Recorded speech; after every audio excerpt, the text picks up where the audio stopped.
আমি আজও শিহরিত হই যখনই সে ঘটনার কথা মনে পড়ে। আমরা ৩ বন্ধু, আমি, সপ্তর্ষি আর নীলাদ্রি। বয়স তখন ২০ পেরোয়নি। নতুন নতুন অ্যাডভেঞ্চারের নেশায় আমরা ঠিক করলাম কুর্শিয়ংয়ের ডাও হিলে ট্রেকিংয়ে যাব। ডাও হিলের গল্প আমরা আগেও অনেক শুনেছিলাম। ভূতের উপদ্রব, অদ্ভুত শব্দ, ছায়ামূর্তির দেখা পাওয়া। তবে আমাদের কাছে এসব ছিল শুধুই কুসংস্কার।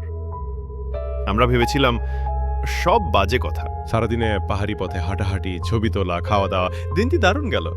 কিছুই অনফুট মনে হয়নি। রাতে তাঁবুর ভেতরে বসে গল্প করছিলাম। বাইরে অদ্ভুত নিস্তব্ধতা, যেন গোটা বনটা আমাদের দিকে তাকিয়ে আছে। হঠাৎ সপ্তর্ষি মজা করে বলল, চল প্ল্যান সেট করি। আমরা হেসে সম্মতি জানলাম। আমরা ৩ জন হাত ধরলাম, মাঝে একটা মোমবাতি জ্বালালাম। কেউ জানতো না কিভাবে করতে হয়। সিনেমায় যা দেখেছিলাম সেটাই নকল করলাম। কয়েক মুহূর্ত কোনো শব্দ নেই। তারপর হঠাৎ মনে হলো যেন আমার আঙুলগুলো ভেঙে যাচ্ছে। সপ্তর্ষি যন্ত্রণায় ও ভয় চিৎকার করে উঠল। আমি তার চোখে আতঙ্ক দেখতে পেলাম। আর অরিত্র অরিত্র একেবারে চুপচাপ বসেছিল।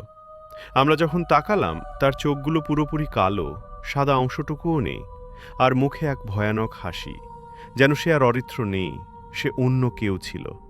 আমরা ভয় জমে গেলাম, হাত পা নাড়াতে পারছিলাম না, মুখ দিয়ে কোনো কথা বেরোচ্ছিল না। কোনোভাবে আমি জোর করে হাত ছাড়িয়ে সঙ্গে সঙ্গে ইমার্জেন্সি টর্চটা অন করলাম। সেই আলো পড়তেই অরিত্র যেন বিদ্যুৎস্পৃষ্ট হয়ে মাটিতে ঢলে পড়ল। ভয়ে আমাদের মুখ সাদা হয়ে গেল। আমরা আঁতকে তার মুখে জল ছিটিয়ে ডাকলাম, অরিত্র, অরিত্র! একটু পরে সে চোখ মেলে তাকালো, একেবারে অসহায়, কিছুই মনে নেই।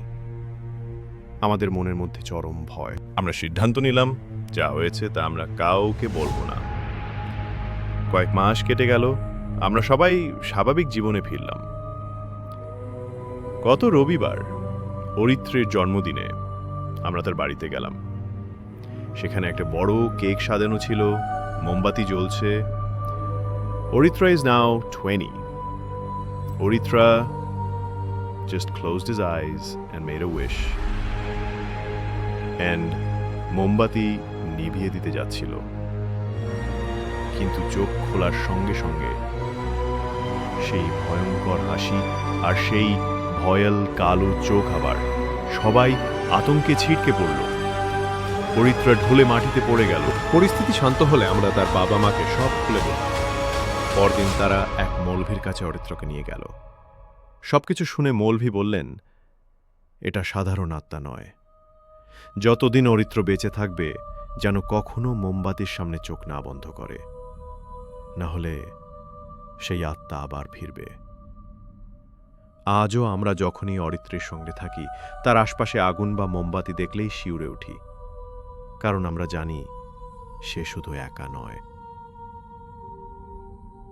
আপনাদের যদি আমাদের গল্পটি ভালো লেগে থাকে তাহলে অবশ্যই লাইক করুন আর সাবস্ক্রাইব করতে ভুলবেন না।